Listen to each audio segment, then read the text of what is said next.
ఈదుల్ అజ్హా యొక్క 2 రకాత్ వాజిబ్ నమాజ్ చదువుతున్నాను.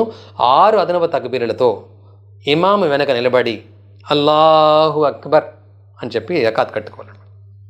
దాని తర్వాత ఏం చేయాలి? సుబ్హానకల్లాహుమ్మ బిహమ్దిక తబారక అస్ముక వ తఆలా జద్దుక వ లా ఇలాహ ఇల్లక చదివిన తర్వాత 2 చేతులు వదిలిపెట్టేసి అల్లాహు అక్బర్, అల్లాహు అక్బర్, అల్లాహు అక్బర్ చేతులు కట్టుకోవాలి. కట్టుకున్న తర్వాత అల్హమ్దులిల్లాహి రబ్బిల్ ఆలమీన్ అర్రహ్మానిర్ రహీం చదువుతారు ఇమాం సాబు. దాని తర్వాత సూర ఫాతిహా తర్వాత జంసూర చదువుతారు.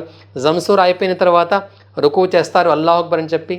మళ్ళీ సమీఅల్లాహు లిమన్ హమీదా, మళ్ళీ సజ్దాలకు వెళ్తారు. అల్లాహు అక్బర్, అల్లాహు అక్బర్ 2 సజ్దాలు చేస్తారు.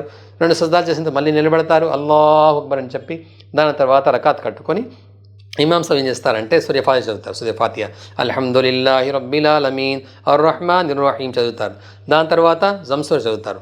జంసూర చదివిన తర్వాత రుకూలోకి వెళ్ళాలి కదా, వెళ్ళే ముందు 2 చేతులు వదిలిపెట్టేసి అల్లాహు అక్బర్, అల్లాహు అక్బర్, అల్లాహు అక్బర్ 3 అయిపోయింది. ఎందుకంటే మనం ముందుగానే సంకల్పించడం చేసాం కదా నియత్లో 6 అదనపు తక్బీర్లు అని చెప్పి.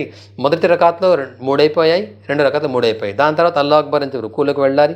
మళ్ళీ 2 సజ్దాలు చేసి అస్సలాము అలైకుం వరహమతుల్లాహ్, అస్సలాము అలైకుం వరహమతుల్లాహ్. ఈ విధంగా నమాజ్ పద్ధతి ఉంటుందండి.